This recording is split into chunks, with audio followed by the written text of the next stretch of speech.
말씀 보시겠습니다. 오늘 은혜 받으실 기록된 하나님의 말씀은 로마서 10장 17절과 18절입니다. 로마서 10장 17절과 18절입니다. 신약성서 253페이지에 있습니다. 로마서 10장 17절과 18절 보십니다. 그러므로 믿음은 들음에서 나며 들음은 그리스도의 말씀으로 말미암았느니라. Consequently, faith comes from hearing the message, and the message is heard through the word of Christ. 그러나 내가 말하노니 그들이 듣지 아니하였느냐? 그렇지 아니하니 그 소리가 온 땅에 퍼졌고 그 말씀이 땅 끝까지 이르렀도다 하였느니라. But I ask, did they not hear? Of course they did. Their voices gone out into all the earth, their words to the ends of the world. 하나님 말씀입니다. 아멘. 네, 제가 기도하겠습니다. 하나님 감사합니다. 주님의 은혜 가운데 오늘 또 주일을 맞고 또 오늘도 기쁨으로 주님께 우리를 드립니다.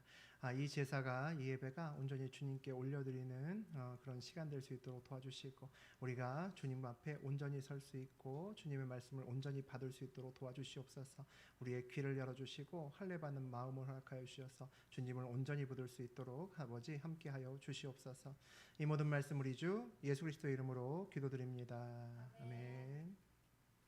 네, 우리 로마서 10장 17절과 18절 보셨습니다. 우리 그 내용 중심으로 하나님의 말씀을 살아내는 자, 하나님의 말씀을 살아내는 자라는 제목으로 우리 함께 은혜 나누겠습니다.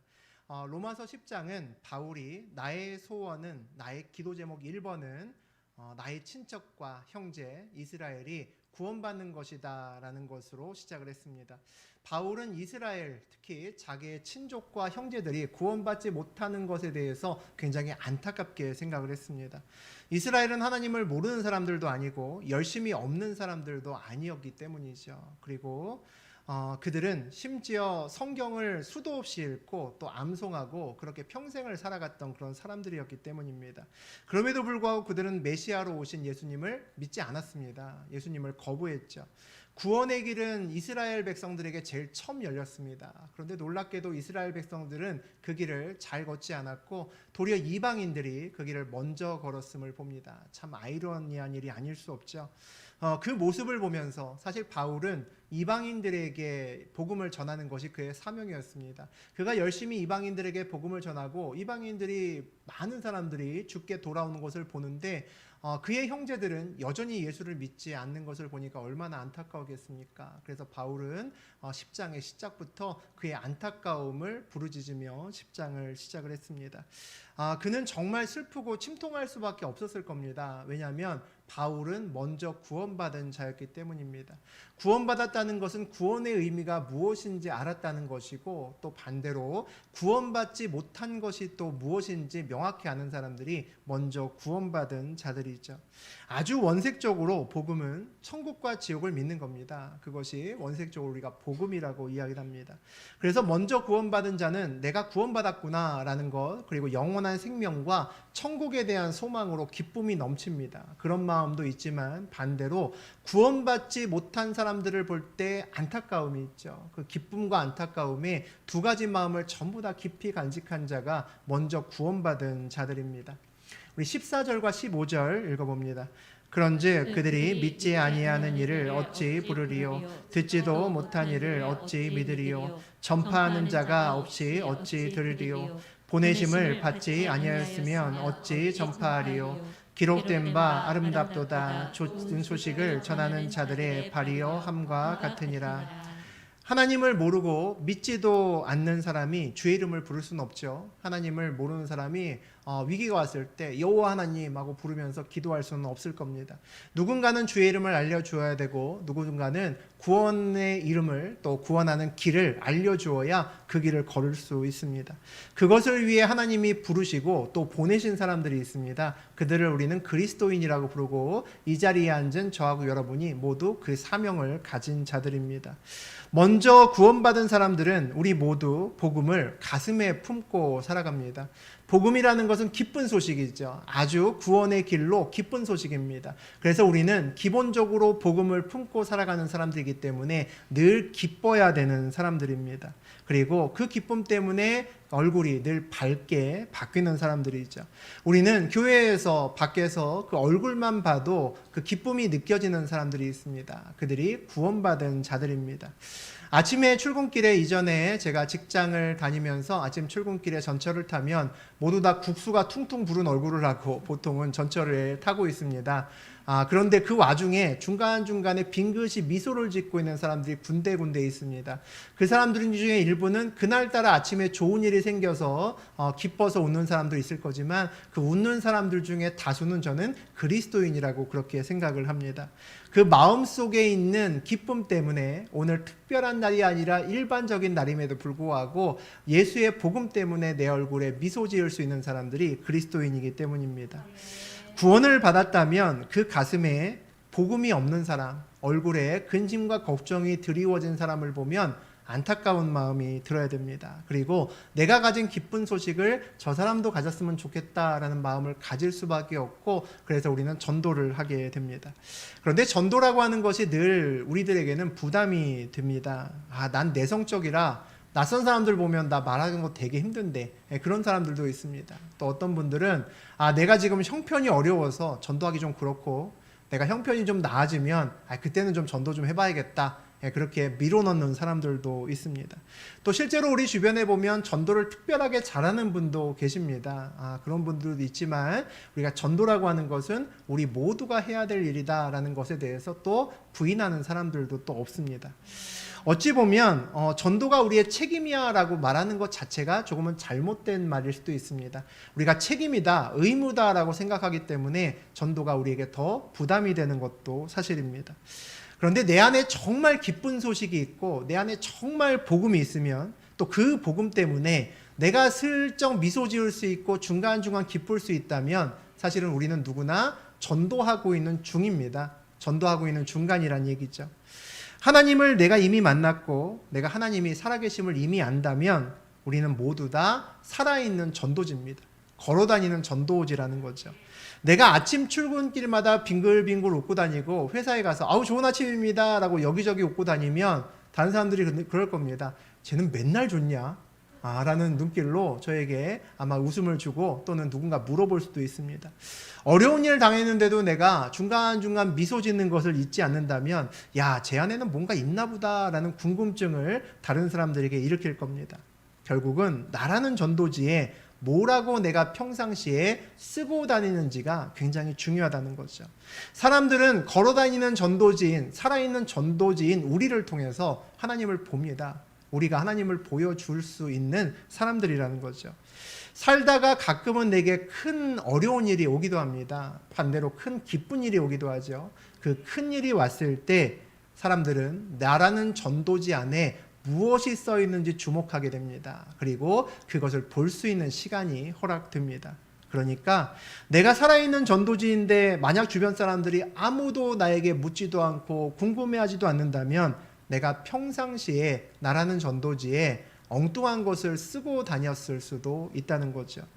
그러니까 그것을 보고도 아무도 궁금해하지도 않고 아무것도 묻지도 않는 겁니다.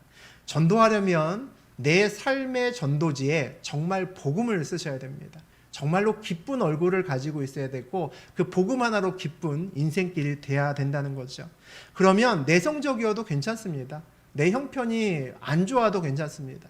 내가 굳이 전도하려고 부담을 가지지 않아도 괜찮습니다. 내가 내 삶의 자리에 복음을 쓰고 다니면 누군가는 나에게 묻고 자연스럽게 전도는 그냥 되어지게 되어 있기 때문입니다. 우리가 살아나가는 것이 삶의 자리에서 그냥 전도하는 것이기 때문입니다.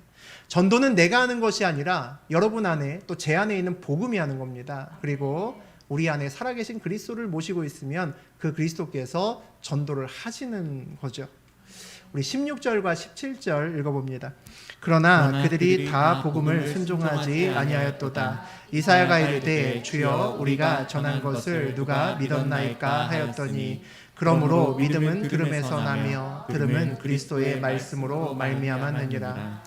그럼에도 불구하고 복음을 전하는 것은 쉽지 않습니다. 그 쉽지 않다라는 그 우리의 마음 속에는 거절에 대한 상처가 있습니다.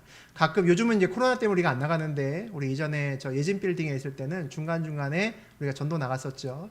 전도지를 주면 가끔은 그런 사람도 있습니다. 아우 됐거든요 하고 얼굴을 딱 찡그리고 가는 사람도 있습니다. 그러면 이제 마음에 상처가 되죠. 내가 먹고 살기 힘들어서 이거 나눠주는 것도 아닌데 내가 정말 안타까운 마음과 동시에 사실은 화도 나기도 합니다. 또 가족이나 지인에게 우리가 복음을 전했을 때 아유 너나 잘 믿어 이런 얘기를 또 하는 사람도 있습니다. 그럼 이제 마음에 상처가 되죠. 저 안타까운 마음에서 전하는데 내가 이런 소리 듣고도 전도를 해야 되나라는 생각이 듭니다. 역시 나는 전도 체질이 아닌가 봐라는 생각도 들고 낙담을 하기도 하죠.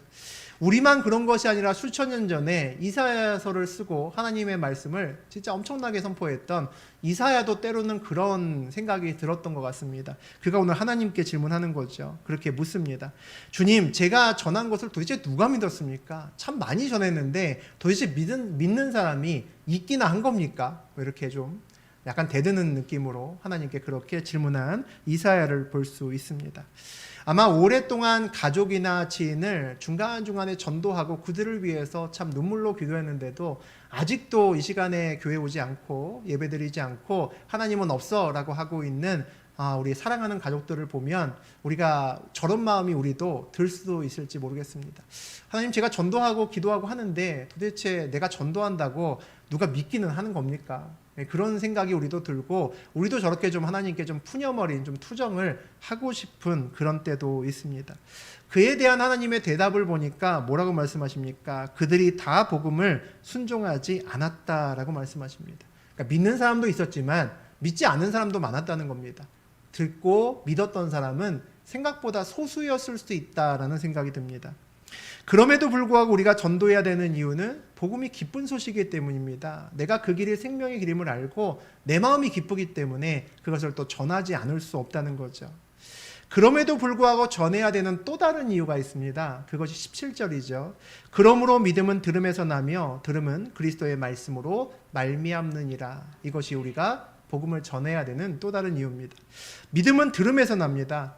복음을 듣게 만드는 것까지가 우리 전도지인 저하고 여러분이 할 일이 아닌가 싶습니다. 우리는 전도지고 전도지는 이렇게 뿌려지는 거잖아요.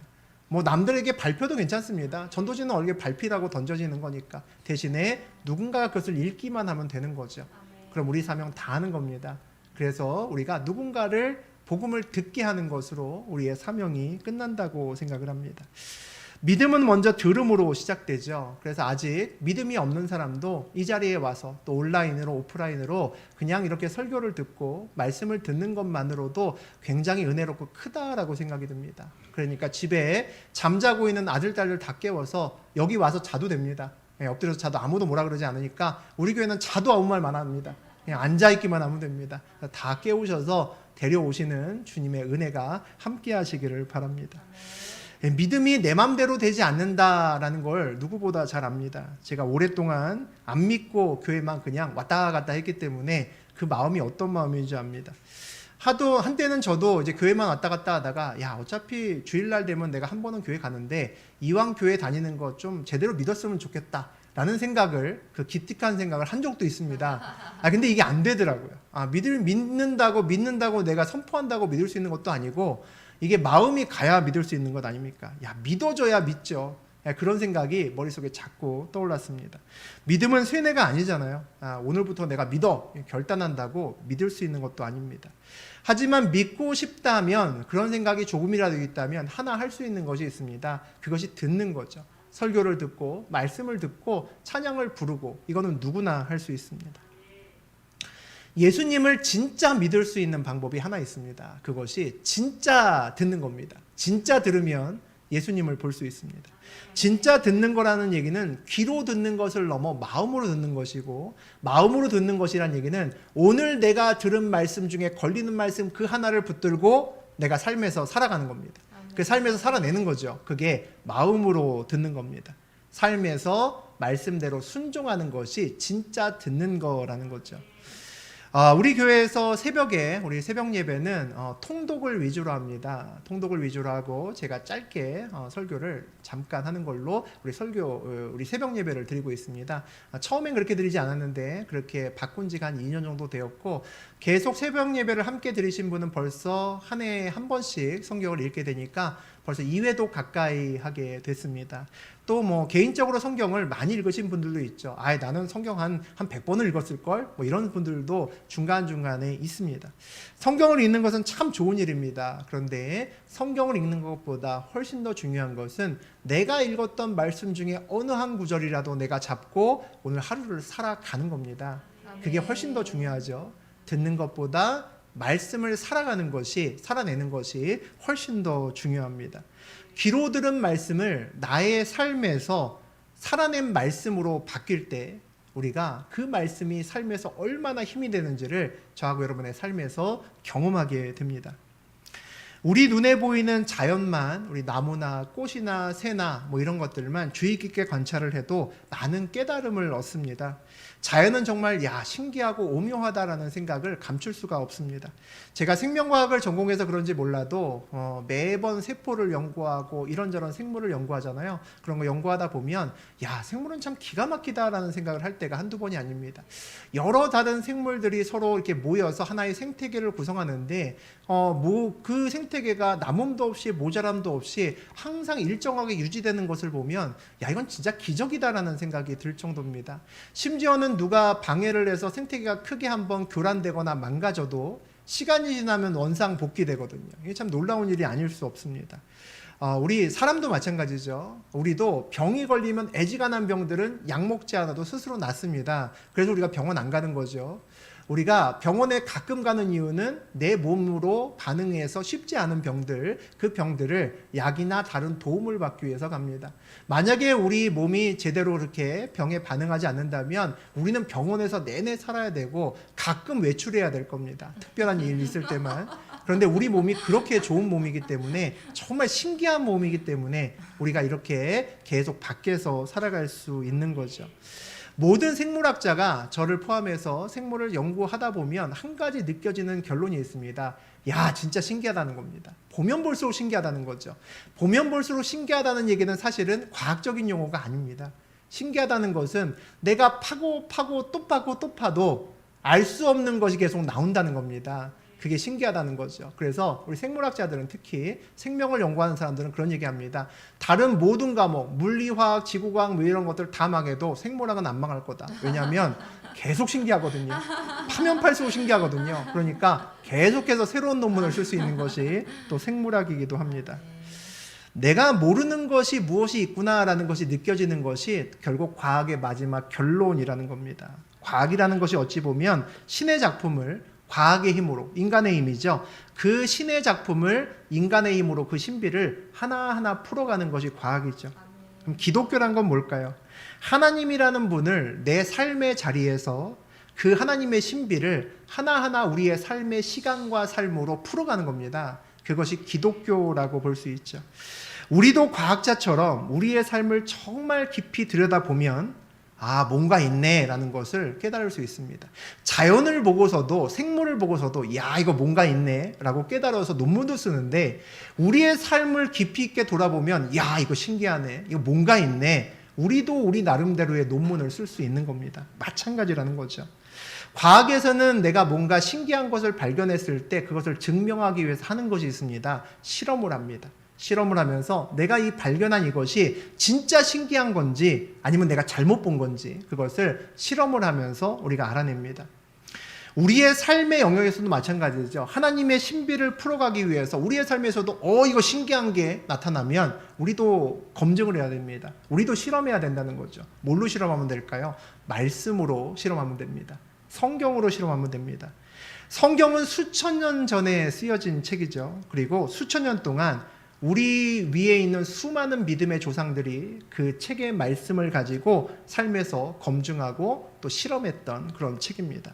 예수님께서 나는 길이요 진리요 생명이다 이렇게 말씀하셨습니다. 그러면 예수님이 진짜 길이요 진리요 생명인지 테스트 해봐야 되는 거죠. 검증해봐야 되는 겁니다. 그 실험이 뭡니까? 그 말씀 하나를 붙들고 내가 오늘 하나를 살아보는 겁니다. 살아내보고 난 다음에 그 결과가 도대체 어떻게 되는지 내가 보는 거죠. 요즘 우리 교회에서 많은 분들이 우리 잠언 성경 필사를 하고 계십니다. 성경 필사하면서 아마 많은 깨닫고 기쁜 일들이 있으셨을 것 같습니다.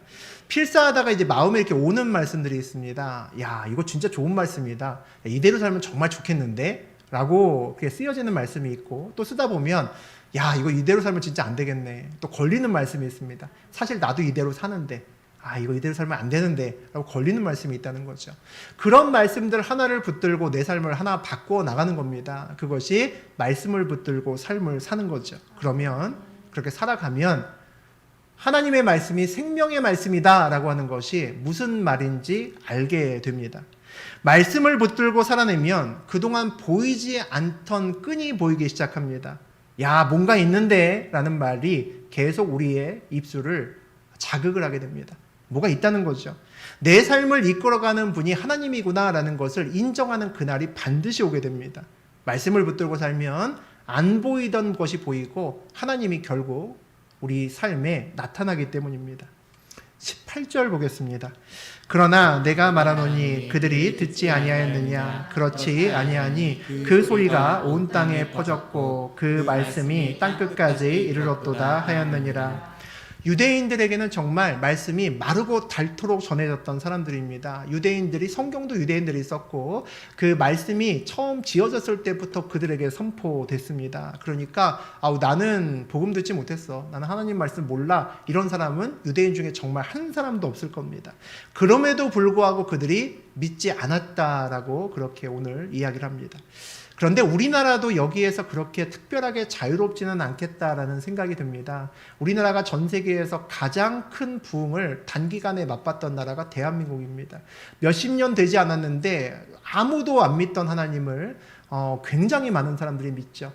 우리가 지금 기독교인들을 보면 약 한 4분의 1 정도가 기독교인이라고 이야기를 합니다. 거기에다가 천주교를 믿는 사람, 그러니까 하나님을 믿는 사람, 다른 종교, 천주교까지 포함하게 되면 제 생각에 한 30% 이상은 아마 하나님을 믿는 사람 아닐까 싶습니다. 몇십 년 동안 이렇게까지 바뀌었던 나라는 전 세계에 눈 씻고 찾아봐도 아무도 찾을 수가 없을 정도죠. 우리나라 어디에 살든지 간에 거의 모든 사람은 걸어갈 거리에 교회가 있습니다. 거의 답니다. 하나가 아니라 보통 여러 개가 있습니다. 그런 것이 우리나라죠. 우리나라에 사는 사람들은 내가 교회를 다니건 하나님을 믿건 믿지 않건 간에 예수님도 누군 줄 알고 십자가가 뭔지도 압니다. 십자가가 예수님께서 우리의 죄를 대속해서 우리 죄 때문에 돌아가셨고 그것 때문에 우리가 구원받는데 라는 복음을 모르는 사람은 아무도 없습니다. 귀로 들어본 사람은 다라는 거죠. 마음으로 듣지 못했지 모두 다 귀로는 들었습니다. 우리도 이 18절의 문장에서 자유로울 수 없는 사람이고, 그래서 우리가 구원받지 못한 사람들을 볼 때마다 마음이 더 아프고 안타까워야 되는 이유가 됩니다. 우리 19절에서 21절 읽습니다. 그러나 내가 말하노니 이스라엘이 알지 못하였느냐? 먼저 모세가 이르되 내가 백성 아닌 자로서 너희를 시기하게 하며 미련한 백성으로서 너희를 노엽게 하리라 하였고, 이사야는 매우 담대하여 내가 찾지 아니한 자들에게 찾은 바 되고 내게 묻지 아니한 자들에게 나타났노라 말하였고, 이스라엘에 대하여 이르되 순종하지 아니하고 거슬러 말하는 백성에게 내가 종일 내 손을 벌렸노다 하였느니라. 19절 20절은 이제 바울이 구약 성서를 인용한 겁니다. 우리 신명기의 모세를 인용하기도 했고 또 이사야를 쓴 이사야를 인용해서 말씀을 전합니다. 내용은 다 조금 다른 것 같지만 뜻은 한 가지입니다. 먼저 선택하시고 말씀을 주신 이스라엘 백성들이 믿지 않았기 때문에 하나님께서 이방인을 선택하신다는 겁니다. 이방인을 선택하셔서 오히려 이스라엘을 믿게 만드시겠다라는 그런 내용입니다. 또 21절을 보니까 하나님의 마음이 나와 있죠. 매일매일 불순종하고 배신했던 이스라엘 백성들, 하나님 백성들에게 하나님이 오늘도 여전히 종일토록 손을 내밀어서 그들을 기다리고 붙들고 계시다라는 그런 말이 나와 있습니다. 야, 참 우리 하나님 참 대단하시다라는 생각도 들고 22절을 반복해서 읽으면 하나님의 사랑이 얼마나 큰지 또 느껴집니다. 우리는 누가 우리 욕만 조금 해도 나 너 평생 안 볼 거야 이러고 얼굴을 돌리는데 하나님은 그렇게 배신하고 그렇게 마음을 아프게 했는데도 여전히 종일토록 손을 내밀고 있습니다.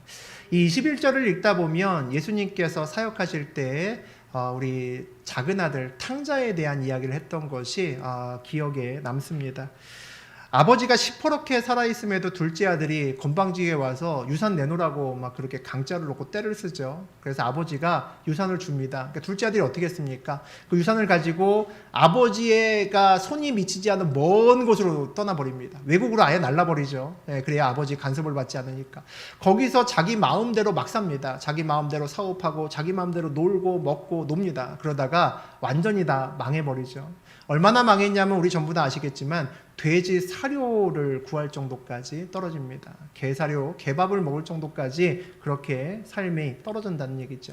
그리고 나서 그가 결국 돌아옵니다. 그런데 그 아들이 떠났을 때부터 돌아올 때까지 하루도 빠짐없이 아들을 기다렸던 또 한 사람도 있었습니다. 멀리 돌아오는 아들을 보고 제일 먼저 뛰어가서 그 아들의 목을 끌어안았던 한 사람이 있었습니다. 그가 제일 처음 아들의 목을 끌어안을 수 있었던 이유는 그가 집에서 기다리지 않았기 때문입니다. 대문 밖에서 길에서 돌아오는 길을 하염없이 매일같이 빠짐없이 쳐다보고 있었기 때문에 돌아오는 아들을 제일 처음 발견할 수 있었죠. 그가 우리가 다 아는 그 작은 아들, 그 탕자의 아버지입니다. 21절을 보면 바로 복음을 전하시고 그 복음의 구원의 길에서 우리를 마냥 기다리고 있는 그 탕자의 아버지와 같은 하나님의 사랑을 우리가 느낄 수 있습니다. 또 우리가 누가복음 16장에 보면 예수님께서 거지 나사로와 그리고 부자의 예를 들면서 복음과 전도에 대한 이야기를 했던 것을 또 우리가 기억합니다. 한 부자가 있는데 매일 이제 명품 옷을 입고 아주 끝내주는 옷을 입고 그리고 비싼 차를 몰고 다니고 매일같이 잔치를 합니다. 파티를 하면서 그렇게 한평생을 놀고 먹고 기쁘게 살아갔던 그런 한 부자가 있습니다. 그 부자와 대비되는 한 사람이 있는데 그게 거지 나사로입니다. 이 거지는 그 부자의 대문 밖에 쭈그리고 앉아서 매일같이 그가 파티할 때 매일같이 구걸했던 사람이 그 나사로입니다. 그런데 죽고 나서 그 위치가 완전히 바뀌어버렸습니다. 이 거지 나사로는 천국에 있는데 이 부자는 그만 지옥에 떨어지고 만 겁니다. 부자가 얼마나 낭망했겠습니까? 내가 여기에 있다니. 그 지옥에 벗어날 수 없는 지옥에 있으면서 그가 간구하기 시작합니다. 부탁을 하기 시작합니다. 그것이 누가복음 16장 27절에서 29절입니다. 읽어보죠. 이르되 그러면 아버지여 구하노니 나사로를 내 아버지의 집에 보내소서. 내 형제 다섯이 있으니 그들에게 증언하게 하여 그들로 이 고통받는 곳에 오지 않게 하소서.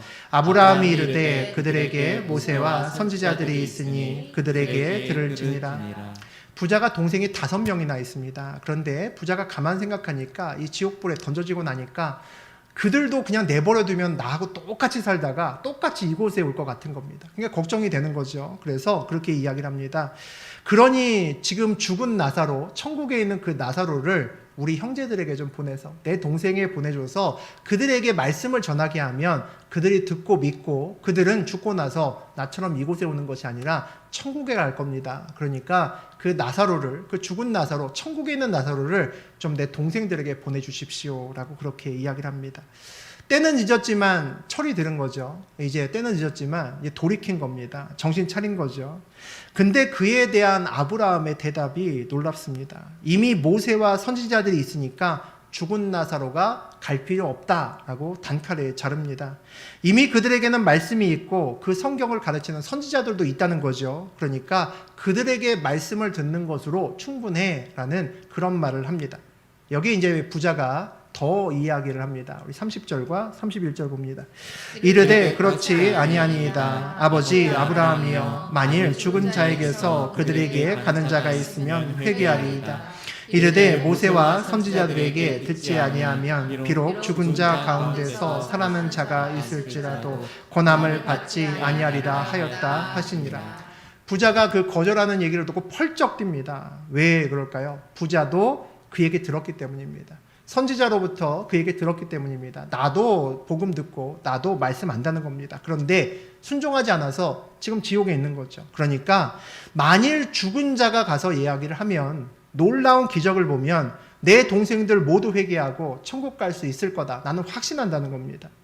그 말 속에는 어떤 말이 숨어 있을까요? 나도 그런 기적 봤으면, 나도 죽은 자가 와서 나에게 말하는 그런 기적 봤으면 나도 이곳에 오지 않았을 텐데 라는 안타까움과 또 항의도 그 말 속에 담겨 있을 겁니다. 그런데 아브라함이 그 얘기를 듣고 또 답변을 합니다. 그들은 이미 들은 말을 믿지 않았다면, 그들이 이미 들었던 말을 믿지 않았다면 죽은 자 가운데서 살아난 사람이 가서 같은 말씀을 전해도 안 믿는 건 똑같아 라고 다시 한번 잘라 말합니다. 무슨 얘기입니까? 기적이 믿음을 만들지 않는다라는 얘기입니다. 기적이 있다고 믿는 것은 아니란 이야기죠. 죽은 자 가운데서 살아난 자, 우리가 아는 사람, 대표적인 한 사람이 있습니다. 누굽니까? 예수님이죠. 참 놀라운 것이 죽은 자가 가서 다시 이야기해도 안 믿는 사람은 안 믿어 라고 얘기하셨는데, 그럼에도 불구하고 하나님께서 죽은 자 가운데서 다시 살아나신 예수님을 우리에게 또 보내셨다는 겁니다. 주님께서 얼마나 사랑이 크신지라는 생각이 들죠. 탕자의 아버지처럼 구원의 길에서 정말 손 벌리고 우리에게 있는다는 것인지, 그것이 무엇인지 보여줍니다. 온종일 우리를 기다리는 것이 무엇인지 보여주신다는 거죠. 자기의 사랑하는 아들을 보내시고 그를 죽인 다음에 다시 한번 보내실 정도로 우리를 사랑하십니다. 그럼에도 불구하고 그것 때문에 믿는 사람 별로 없는 줄 알면서도 그렇게 보내셨다는 거죠. 기적이 있으면 믿을 것 같은데 안 믿습니다. 이게 참 놀랍죠. 이스라엘 백성들은 애굽에서 출애굽했을 때 우리가 아는 것처럼 10가지 놀라운 재앙들을 봤잖아요. 메뚜기 떼도 보고 난리가 났죠. 막 주먹만한 우박이 쏟아지기도 하고, 또 결정적으로 마지막에 우리 홍해가 바다가 갈라지면서 그 길을 걷기도 했습니다. 그런데도 안 믿죠. 그런데도 안 믿습니다. 그들이 그 놀라운 기적을 본 지 얼마 되지 않았음에도 막 금송아지 만들고 하나님 배신 때리고 엉뚱한 곳에 절하고 그렇게 살아갑니다. 신기하죠. 우리 같으면, 내가 그 바닷길 한번 그렇게 걸어봤으면, 내 눈앞에서 바다 갈라지는 거 봤으면 난 절대 안 그래 라고 우리는 아마 생각할 겁니다. 그런데 신기하게 대부분은 다 배신을 하더라고요. 많은 사람들이 그걸 보고 신기하게 생각하는데 저는 별로 안 신기합니다. 제가 그랬었기 때문이죠. 하나님이 꿈에서, 제가 성경책 한 번도 들춰보지 않았을 때 꿈에게 저에게 와서 성경을 읽어주셨습니다. 나중에 봤더니 성경책에 있더라고요. 그런 꿈도 꿨었고, 어느 날 저에게 와서 너 목회가 뭔 줄 아냐? 열심히 과학으로 무장하고 열심히 연구하고 있는 저에게 와서 너 목회가 뭔 줄 아느냐? 하고 목회가 무엇인지 알려주셨을 때도 있습니다. 좀 놀랍죠? 그 꿈을 꾸고 난 다음에 제가 아내한테 얘기했습니다. 꿈 얘기를 쫙 했죠. 그때 아내가 정말 놀랍고 하나님 정말 살아계시는구나. 정말 두렵네. 이렇게 계속해서 감탄사를 연발하면서 그렇게 반응을 했습니다. 근데 저는 뭐라고 반응했냐면, 신기하다. 이걸로 끝났습니다. 신기하네. 어떻게 그런 꿈을 꾸지? 진짜 신기하다. 그뿐이었습니다. 신기한 것이고 그 꿈을 믿고 싶지도 않고 믿어지지도 않았습니다. 참 신기하죠. 옛날에 제가 전도했던 사람이 있었습니다. 하나님 만나고 그 가정에 큰 위기가 와서 아내가 집을 나갔습니다. 저하고 알아서 그 사람이 저에게 와서 막 안타까운 그 심정을 막 이렇게 얘기를 하더라고요. 그래서 교회 와서 좀 기도해보면 어떻겠냐라고 제가 이야기를 했습니다. 제가 이제 하나님을 만났으니까 이제 전도를 하기 시작했죠. 그랬더니 그분이 뭐라고 하냐면, 내 아내가 돌아오면 교회 나간다. 내 아내가 돌아오면 내 교회 나가겠습니다. 그렇게 얘기하더라고요. 제가 먼저 와서 기도해라 그랬는데 말 안 듣더라고요. 근데 그 아내가 정말 돌아왔습니다. 아내만 돌아오고, 근데 그분은 교회 안 나오더라고요. 이게 참 쉽지 않은 일입니다. 기적과 신기한 일을 경험한다고 해서, 소원이 이루어진다고 해서 다 예수를 믿는 건 아닙니다. 저도 그랬고 그 사람도 그랬죠. 그냥 신기하네, 참 신기하다 라고 말하고 그냥 끝나는 경우가 훨씬 더 많습니다. 그냥 삶에서 신기한 일을 보고 신기하네 하고 넘어가면 믿음이 생기지 않습니다. 과학하는 사람이 신기한 일을 보고 신기하네 하고 넘어가면 논문 안 써집니다. 그것을 연구하고 밝혀서 왜 신기한지 봐야 논문을 쓸 수 있는 거죠. 신기하네 라고 내 삶에서 이러한 일이 있으면 이게 왜 일어난 거고 이것이 하나님과 무슨 연관이 있는지 봐야, 알 수 있어야, 증명해내야 그 다음에 하나님을 믿을 수 있는 겁니다. 여러분은 어떻게 예수를 믿게 되셨는지 모르겠습니다. 오늘 어떻게 이 자리에 앉아 계시는지도 전 잘 모르겠습니다. 저는 멀리 예수님이라는 의자가 남들이 있다라는 것을 오랫동안 들었습니다. 교회 다녔으니까 들었죠. 그리고 거기 앉으면 편하다라는 이야기도 많이 들었습니다. 편할 수도 있겠다라고 그냥 좋겠다라는 생각을 하긴 했지만 그 의자를 볼 수는 없었습니다. 그런데 그런 저에게 예수님이라는 의자를 보여준 사람은 교회 목사님이 아니라 제 아내였습니다. 먼저 구원받은 아내였고 말씀을 물론 다 살아내지는 못했지만 말씀의 일부라도 살아내려고 애썼던 저희 아내를 통해서 하나님이라는 의자가 있구나라는 것을 제가 얼핏 보게 됐습니다. 의자가 있음을 보고도 의자에 앉지는 않았습니다. 앞으로 나중에 힘들 때가 되면 한번 앉아보지 그런 생각을 했습니다. 근데 튼튼하긴 하겠지. 괜히 앉았다가 털썩 주저앉으면 어떡하지? 그런 못 믿어온 생각을 하면서 그렇게 살았다는 거죠. 그러다가 어느 날 강제로 주저앉게 됐습니다. 주저앉아서 그 털썩 앉았는데 그 의자 아주 단단하더라고요. 제가 아무리 주저앉아도 의자가 끄떡도 없더라고요. 야, 정말 튼튼하구나. 그거 제 삶에서 확인하고 난 다음에 그날부로 예수님을 저의 구주로 영접했습니다.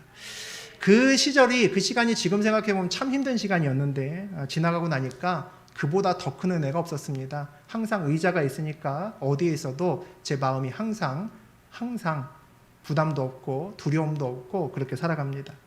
신기한 일을 봤을 때 신기하게 생각하고 그냥 넘어갔습니다. 신기하네. 신기한 일을 보고도 그냥 그렇게 넘어갔습니다.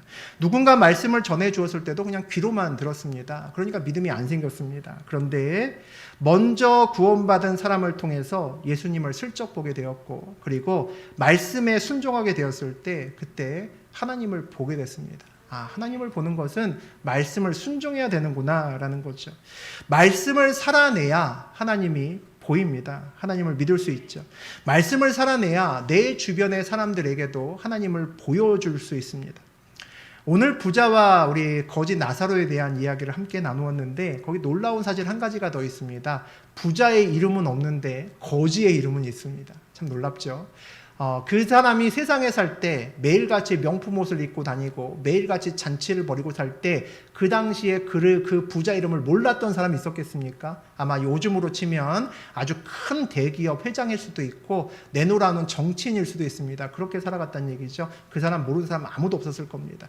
그럼 그 사람 집에 앉아 있었던 구걸하는 거지 이름을 누가 알았겠습니까? 그 이름은 아무도 몰랐을 겁니다. 그런데 그 이름을 알았던 한 분이 계셨다는 거죠. 예수님입니다.